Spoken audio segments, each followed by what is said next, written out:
As a caregiver I know parents के लिए बहुत मुश्किल होता है समझना, या फैमिली के लिए बहुत मुश्किल होता है समझना, बिकॉज हम शायद उस चीज़ की डेप्थ को नहीं समझ पाते हैं जिस चीज़ से भी वो पर्सन फाइट कर रहा है।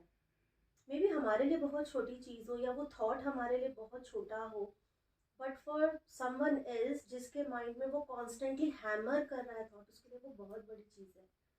मैं बहुत छोटे से एग्जाम्पल के साथ समझाना इसको चाहूँगी।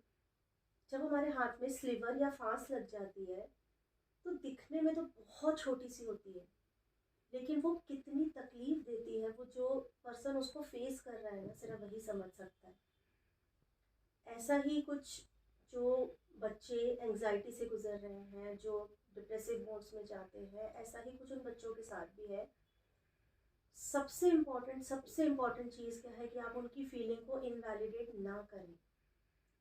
हम ये बोल के नहीं बच सकते कि बेटा ये सिर्फ तुम्हारे मन में है, ये उनके मन में है, यही उनकी प्रॉब्लम है और हमें उसी को ठीक करना है। जब तक हम उनकी फीलिंग्स को समझेंगे नहीं, रिस्पेक्ट नहीं करेंगे, even if the feeling is wrong, but आप रॉन्ग को एकदम से रॉन्ग अगर बोलोगे तो maybe next time they are not going to share it with you.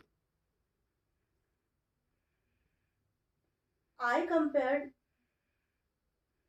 My daughter when she was going through depressive episodes कि वो एक 2 साल की बच्ची की तरह मैंने उसको एज्यूम किया, even if she was 20 years old, कि मुझे ही समझना पड़ेगा, मैं उससे एक्सपेक्ट नहीं कर सकती हूँ, because she is already going through so many things कि मैं उससे एक एक्सपेक्टेशन और नहीं रख सकती हूँ कि आप इन चीज़ों को समझो। एज अ केयर गिवर ये हमारा रोल है, हमें समझना है। बिकॉज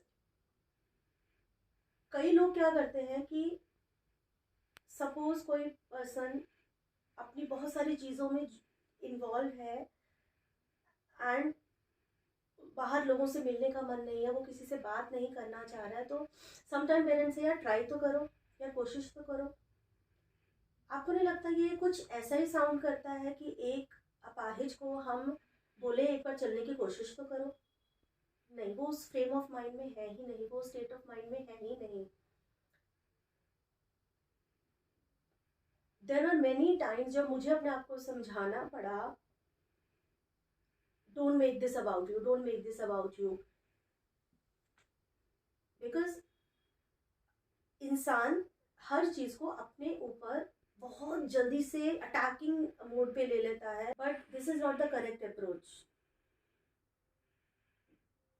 अपने बच्चे को या जिसको भी आप देख रहे हैं जो इस सिचुएशन से गुजर रहा है, हमेशा ये समझिए कि वो एक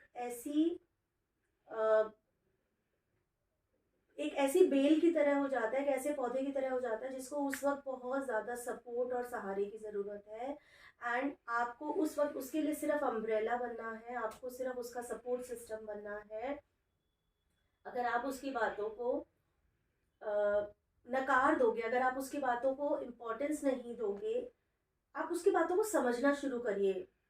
मे बी उसकी बात शायद रॉन्ग हो, राइट हो, मतलब हर किसी का एक्सपीरियंस अलग होता है, बट धीरे धीरे, लाइक एकदम से कोई भी चीज़ ठीक नहीं होगी। It really takes time, it really takes a lot of time.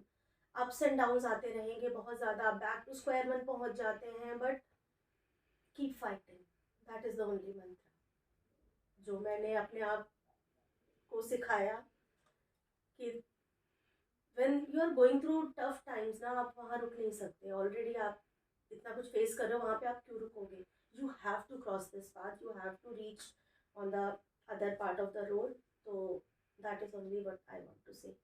So to all the caregivers, please spread love and God is with you always.